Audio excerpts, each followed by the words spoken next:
Mid-morning edition of Arirang News. I'm Mark Broom. Let's start by taking a look at the day's headlines. Addressing the Roman Catholic Church from the Vatican, President Moon Jae-in calls for the Christian love for humanity and the European spirit of unity to help build lasting peace on the Korean Peninsula. South Korea avoids being listed as a currency manipulator by the US, but it's teetering close to the edge, joining countries like Japan, Switzerland and India on the watch list. Plus, the driving gloves are off as taxi drivers take on Kakao, furious with the tech firm for encroaching on their business with a carpooling app. Taxi drivers in South Korea down their car keys for the day, leaving commuters and tourists in a bind. So let's start with a moment that will go down in history. President Moon Jae-in summoned the faithful of the Roman Catholic Church at the heart of it, the Vatican, on Wednesday. He reassured the attendees of the special Mass for Peace that a lasting peace will eventually be achieved on the Korean Peninsula. Our Shin Se-min files this report from Italy. President Moon Jae-in making the most of his time in the limelight to talk about a subject so close to his heart. 오늘 성 베드로 대성당에서 올린 한반도 평화를 위한 기도는 평화를 염원하는 세계인 모두의 가슴에 희망의 메아리로 울려 퍼질 것입니다. 평화를 염원하는 우리 국민에게 큰 힘이 될 것입니다. 오늘 우리의 기도는 현실 속에서 반드시 실현될 것입니다. 우리는 기필코 평화를 이루고 분단을 극복해 낼 것입니다. President Moon stood on the podium at St. Peter's Basilica during a special Mass for Peace, the first Korean leader to give an address at the event, presided over by the Pontiff's top diplomat, Cardinal Secretary of State Pietro Parolin. It's what the Vatican described as, quote, unique and exceptional, as the Holy See very rarely holds special masses for individual countries. President Moon, a Catholic himself, summoned his fellow Roman Catholic Church faithful that amazing changes are already happening on the peninsula, stressing the Koreas are faithfully keeping their promises, the scrapping of weapons and guard posts, and removing landmines from what used to be the world's most heavily fortified border. 기독교와 유럽 문명이 꽃피운 인류애가 시간과 공간을 뛰어넘어 한반도에 용기를 주었습니다. 이 이유가 구현해온 포용과 연대의 정신이 한반도의 항구적 평화를 향한 여정에 영감을 주고 있습니다. The president asked the Vatican to continue praying for peace on the peninsula, saying he is certain it will be achieved. In his homily, Parolin prayed for the gift of peace on the Korean Peninsula, so after years of tensions and division, the word peace can fully ring out. Next on the president's schedule, passing an invitation from North Korean leader Kim Jong-un to Pope Francis to visit the regime's capital of Pyongyang. And as seen from the level of welcome and the first being made for President Moon's visit here, like holding that special Mass for Peace, even during this busy week of Synod or a meeting of the bishops from around the world, there's optimism that the pontiff may in fact make that historic trip. Shin Se-min, Arirang News, Rome. Now, staying with the South Korean leader's trip to Europe, and President Moon Jae-in and the leaders of Italy have agreed to firm up their bilateral ties by signing an MOU. The leaders of the two countries also pressed for the need to address North Korea's denuclearization. Kim Hyo-sun with the details. An upgrade to the relationship between South Korea and Italy.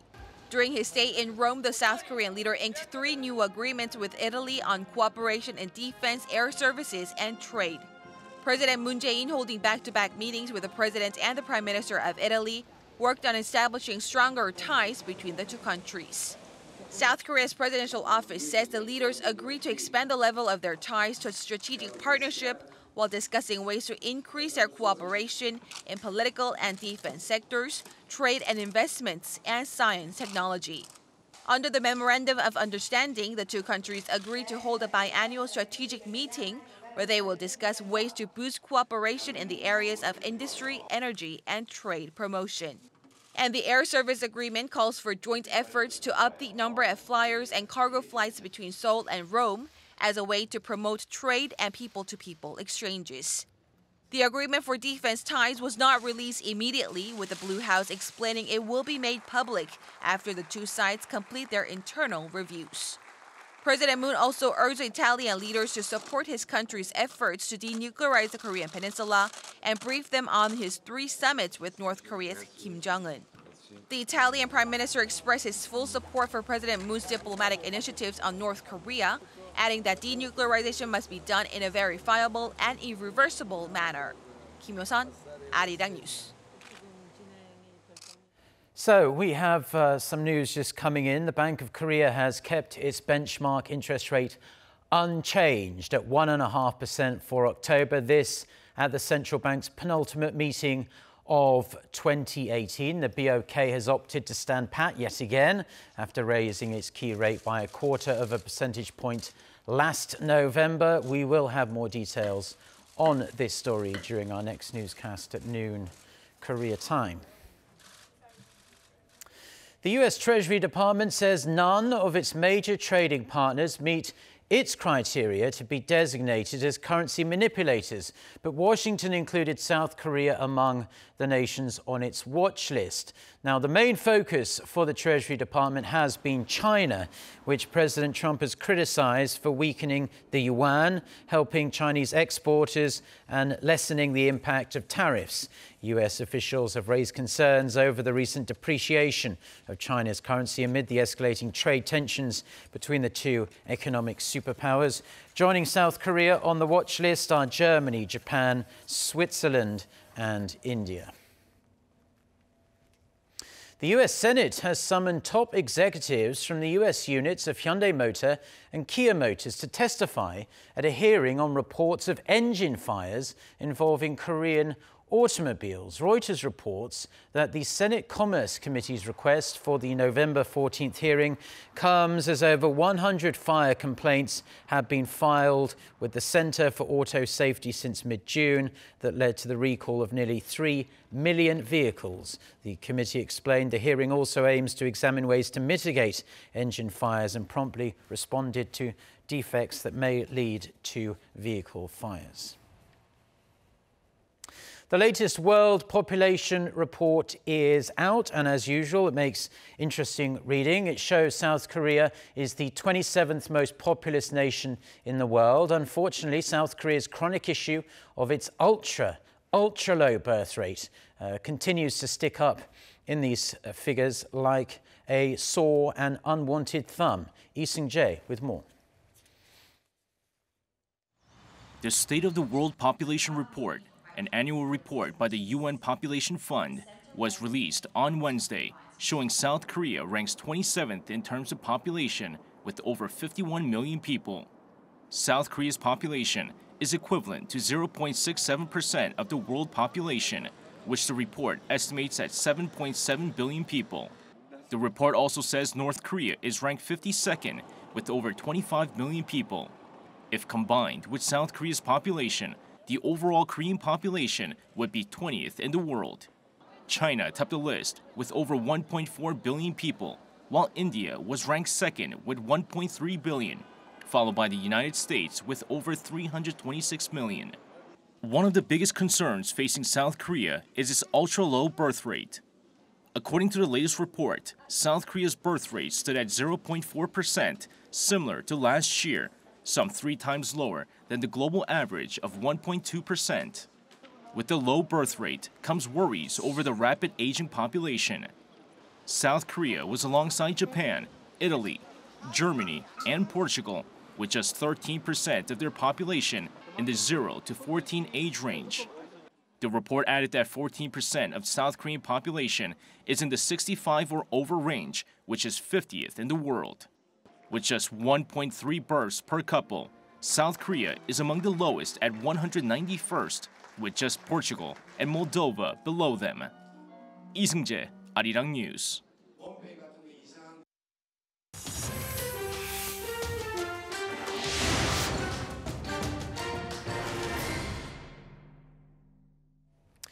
At least 19 people have been killed and dozens more wounded in a shooting at a college in Russian-annexed Crimea. For more on this and other news from around the world, let's turn to our Noah Adam. So Adam, fill us in on this mass shooting.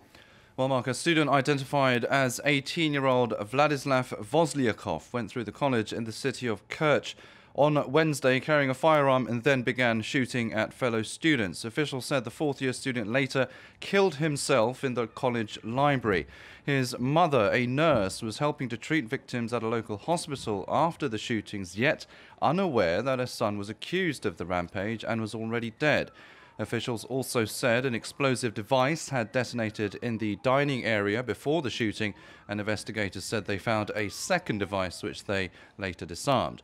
Such school shootings are rare in Crimea, and it wasn't clear what prompted the suspect, who was described as a shy loner, to go on the rampage. Russia annexed Crimea from Ukraine in 2014, prompting international condemnation and Western sanctions, but since then there have been no major outbreaks of violence on the peninsula.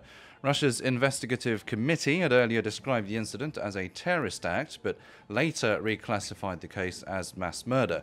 President Vladimir Putin, meanwhile, said the attack was a tragic event and expressed his condolences to the victims' relatives. 3 days of mourning in Crimea have been declared from Thursday. British Prime Minister Theresa May's hopes of reaching a Brexit deal with her EU counterparts is looking dimmer by the minute after a crunch summit failed to produce any fruitful results. She addressed 27 other EU leaders in Brussels on Wednesday in an attempt to keep the Brexit deal alive. However, European Parliament President Antonio Tajani said she offered nothing substantially new in terms of content. The day before the summit, European Council Chief Donald Tusk had urged May to come up with concrete proposals. With no deal in place, the EU is proposing that Britain be tied to the bloc for 1 extra year, which would extend the Brexit transition period in total to the end of the year 2021. Mrs. May said she would consider the proposal. Canada is officially the second country in the world after Uruguay to legalize recreational marijuana, beginning a national experiment on Wednesday. Jubilant Canadians waited for hours in line to buy the first state-approved joints. A million emotions. I can't believe we did. All the years of activism paid off. Pretty excited. It's a pretty historic occasion, I think. Under the new law, adults will be allowed to possess, carry and share with other adults up to 30 grams of dried cannabis, enough to roll roughly 60 regular-sized joints. However, amid the euphoria was also caution, as medical experts warn that the profits of cannabis producers and tax revenues are squarely pitched against the health of Canadians.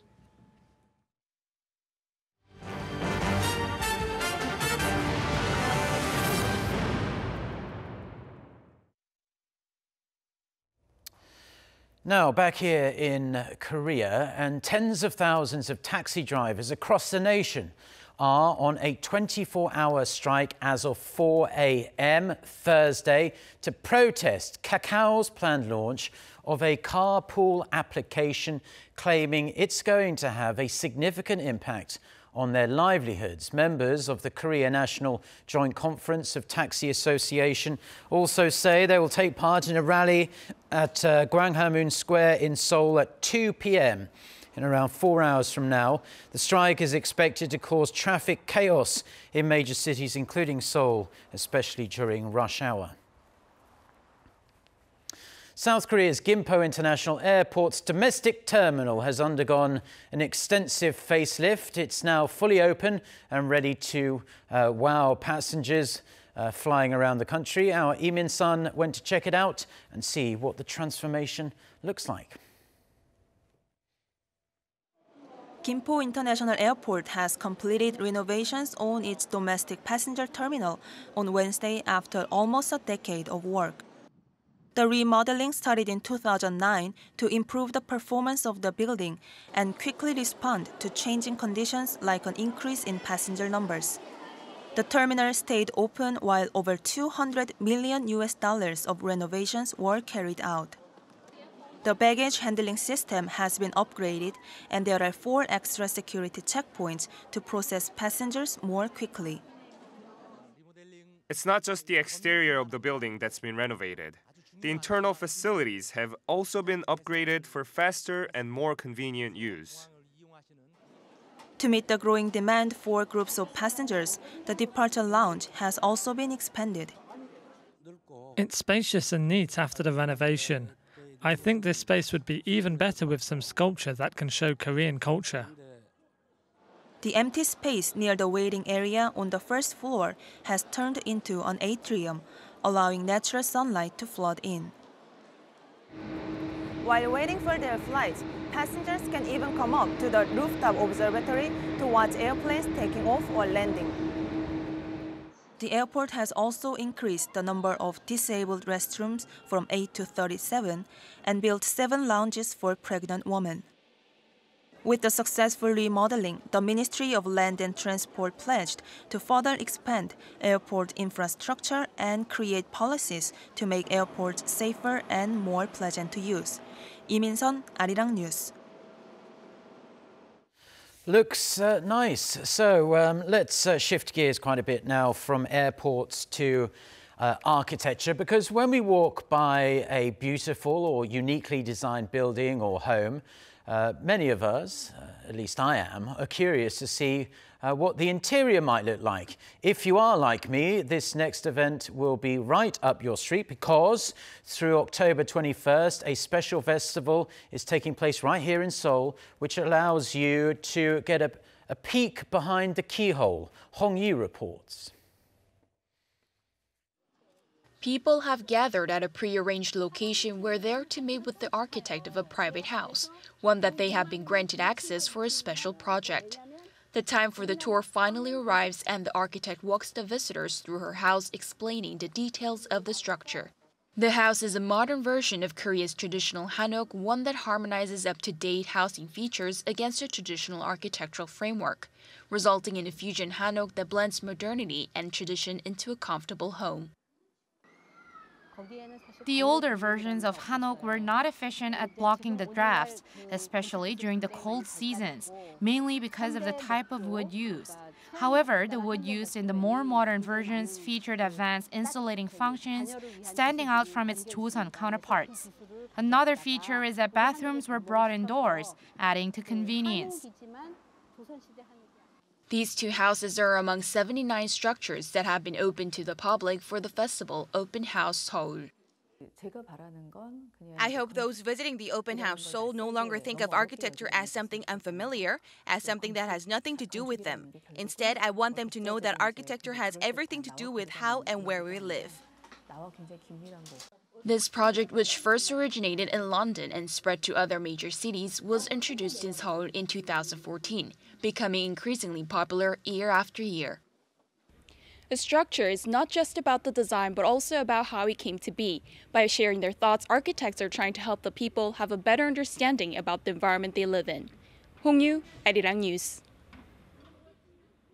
Now, let's turn our attention back to President Moon Jae-in's trip to the Vatican, and we wanted to get a better understanding of what these religious events mean, and on the Pope Francis's possible visit to North Korea. The South Korean leader is due to give the Pope an invitation on Thursday. So Lee Ji-won got a chance to sit down with Song Yom, who is the former ambassador to the Holy See. President Moon Jae-in is the 5th South Korean president to visit the Vatican, and the arrangements made for him have been called unconventional. The Vatican's prime minister celebrating the Mass himself and allowing President Moon to come out and give a speech are very special courtesies I've never seen before. And even the Pope himself making time for President Moon at a busy time like this is uncommon. Song Yom served as South Korea's ambassador to the Vatican from 2003 to 2007 and was President Moon Jae-in's special envoy to the Pope in May last year. Song says President Moon is being given such honors in view of the key role he's playing in realizing the Vatican's long-hoped-for solution to North Korea issues. Back when I was appointed ambassador, then Pope John Paul II told me that the North Korea nuclear issue must be solved step by step, impartially and resolutely. By impartially, I think the Pope meant that this should be solved not by isolating the North through sanctions and security threats, but through peaceful negotiations, state to state. And along with that, the Vatican also urged countries not to stop humanitarian and food aid. Pope Francis has stuck with that idea, and Song believes this, among other reasons, might have helped the North open up the Vatican. The North is going through tough times economically, and may be thinking, why hold on to nuclear weapons? They seem to want to open up to the world, be seen as a normal state, and develop their economy. Having the Pope in North Korea would be a great chance to make that happen. He's the leader of 1.3 billion Catholics around the world. Having him sit down with the North Korean leader and possibly show support, I think, will change how many countries view the regime. With the controversy over the Pope's visit to the North, wouldn't he be hoping for some concrete promises and developments regarding either the North's human rights or freedom of religion? I think the Pope would get some sort of promise on that from the North before he went. Plus, I don't think the North would have held all those summits with Seoul and Washington without considering these things. And if you look at China, it was able to repair its ties with the Vatican and allow the formation of religious groups without its socialist system collapsing. So North Korea will likely find its own ways to slowly make changes under its existing system. Song said what is needed now is faith in the North, and that looking ahead, these positive movements will hopefully lead to the peaceful resolution of the North Korean nuclear issues and harmony on the Korean Peninsula. 이지원, 아리랑 뉴스.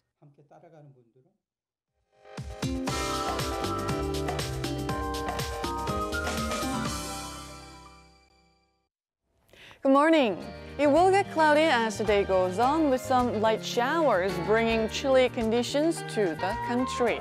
The East Coast is seeing heavy showers, with a heavy rain advisory in place for mountainous regions of Gangwon-do province.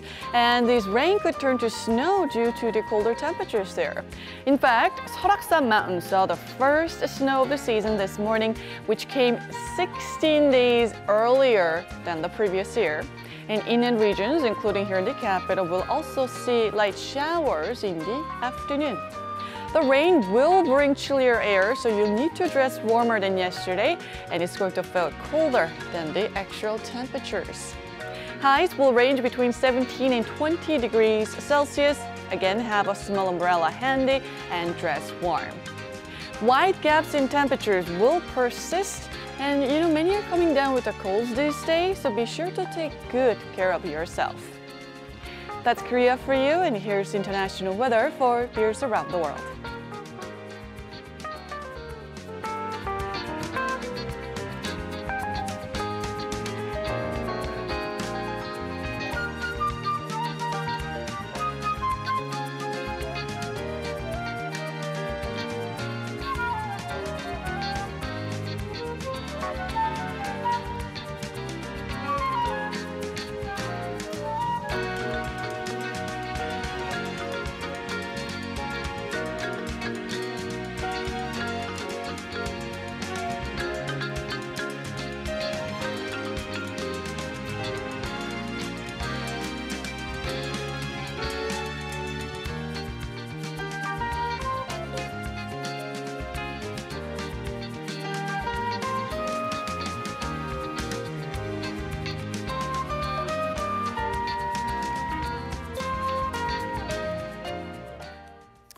Well, that's all we have for now on this Thursday morning here in Seoul. Do stay tuned to Arirang TV. We will have our next newscast coming up at noon Korea time with our very own Lee Ji-yoon. So until then, goodbye.